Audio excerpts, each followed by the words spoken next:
Oh, well, this is the Huddersfield View, and it's a massive gamble appointing a manager who's no experience of the English game to battle in a relegation fight. We are discussing the appointment of Huddersfield's new manager. We are reviewing the last game against Hull and what went wrong there. And we're also going to be talking about the game this weekend against Watford. And we are being joined by Connor, who has starred on our podcast before. Good evening, Connor. How are you?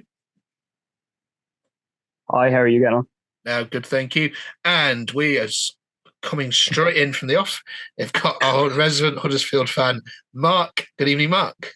Hi, you all right? Yeah, good, thank you. Let's crack on straight away with it then. Connor, were you surprised that perhaps Old Worthington wasn't given it to the end of the season, or do you feel the team need a manager at this point? I wouldn't say I'm surprised. I felt like a manager was coming in, but like John, you can't deny that Jon Worthington has had great success so far. I wouldn't have been surprised either way, to be honest. But I feel like Kevin Nagel's always got to bring in a manager. Yeah. Before we talk about Andre, Mark, let's just give thanks then to Jon Worthington and Kevin Russell and Michael Tonga as well. What sort of a job do you feel they've done as a summary of the games you've been watching? I feel it's just brought some belief back to Town fans. We all thought that there were a team in there, a group of players who could actually play decent competitive football. And I think that's basically what we've seen for the last 4 games. And, he knows Town through and through. He's a Town legend. I've even got his shirt from back in 20 years ago. But, in all fairness, he knows what Town's about and he knows what we expect from players. It's okay losing a game, heartbreaking, but it's okay losing a game like that. But the main thing is you're going into games and you're competing. You're not just going in and rolling over. And I think that's what Worthington's brought in the last 4 games. Okay. Yeah, it's certainly got the crowds back as well, hasn't it? It's exciting times. Connor, your tendency as a team though to concede goals after 90 minutes is up continues. It's cost you 8 points so far this season, and of course twice against your opponent's Hull at the weekend. What's got to change in that last sort of key moments in the game for you tactically? The players just kind of switch off as soon as the board goes up, and here they've only got 5 minutes left to run around. Just think how well we've got it in the bag. Yeah, I think concentration is very low. Every time after a big stoppage, like whether it be half time, we score a goal, we just completely shut off. The concentration levels are not there at all. Definitely need improvement in that circumstance. Yeah. Did Hull deserve their win, Mark? No, not all. You can argue about the game and stuff like that, but when you actually look at the raw stats, it was pretty much 50-50. We both had 3 shots on target. We both hit the post. We both had good saves. I said pretty much straight after, but I still even feel now, but I feel really dejected after it because you're there and you're celebrating. You've just scored. And you're like, thank God, we've got something out of this game and we deserved it. And they get another ridiculous free kick in midfield. It wasn't a free kick. And again, it's just concentration and just people. And I said it a few weeks ago where we almost flood his own box with too many of our players and nobody really realises what we're going to do and how we're going to do it. And Kasumu, who would have been marking the guy who scored, runs down into right back position and gets himself out of position. And you're just like, come on, we've overdone ourselves by having too many people trying to do something. And it was absolutely horrendous, I must admit. But I don't think anyone deserved to lose. I don't think anyone deserved to win. I felt a draw were absolutely deserved, and that's just football, and you've got to take a chance. I mean, their number 4 were a rock all day. They cleared everything. He scored 2 goals, and it just how it is. But again, it's about competing. Hull didn't deserve to win, but we didn't deserve to lose either. Okay. All right, then let's turn our attention now then to Andre. Connor, what do we know about Mr. Breitenreiter?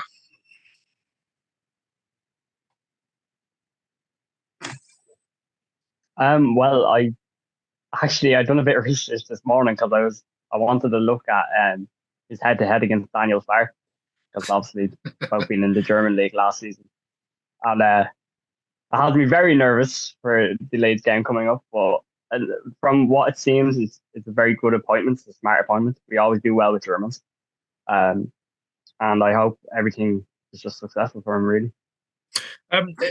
Marcus, at the start, it's a bit of a risk, isn't it? Surely you're better going with someone not only who's worked in England and knows the Championship well, but also has had experience of relegation, because he's worked with teams and got them promotions, and he's saved, I think, a team from relegation in the past. But it's a whole different ball game, isn't it, in this country? Why not appoint a safer pair of hands? Is this a risk to you? To me,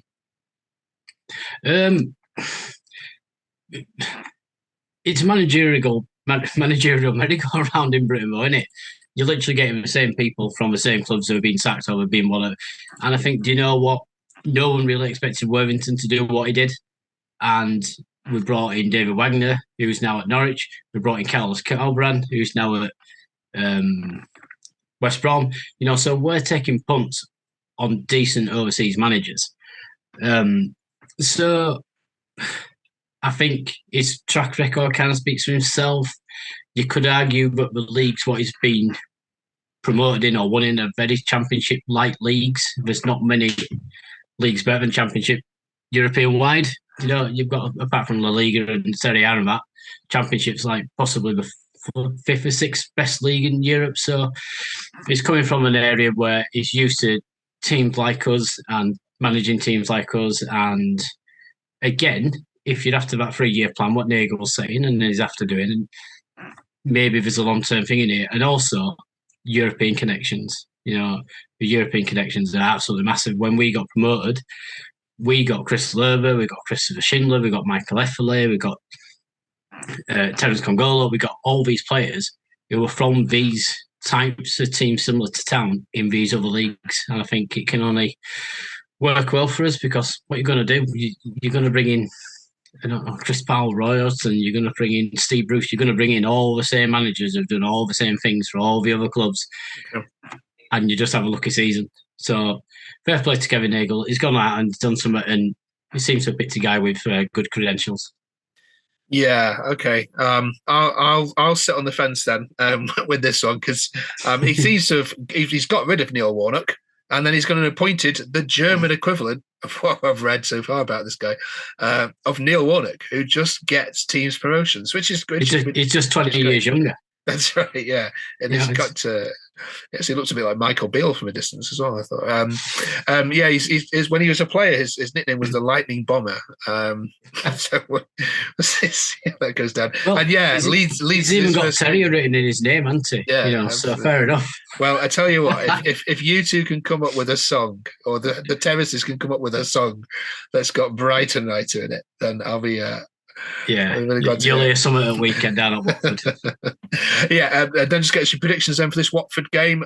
This becomes, away games become just equally important now. You've got 13 cup finals left. What's your predictions for the Vicarage Road result? Connor, you could go first. Last season, obviously, we had a massive win at Watford that kind of re-kicked our season under Warnock. So maybe it happens again. But I don't know. I feel like we haven't got a draw in a while. I think we're due a draw, so I'd say 2-2. Okay, 2-2, great. Mark? I think we've turned the corner, to be honest. We've played 4 really hard games in this month, and we kind of think, what if we can get 6 to 9 points? And I think if we beat Watford, that'll be the 9 points. We've got a good week off, which is what we've not had. You're playing Southampton, Sunderland and Hull in 3 days. It's not easy for anyone. Even Leeds have struggled at some point with that. So I think a good week off, get this guy under his belt for a week, and I think we'll get a positive result down there, because Watford haven't been great again, Yeah. So I think we're going to getting away with down there this week. Nice one. We'll enjoy the game, and we'll see you next week as we look ahead to the Leeds game, which is always a tasty one. Massive bag. All right. See you next week. Thank you, folks. Cheers.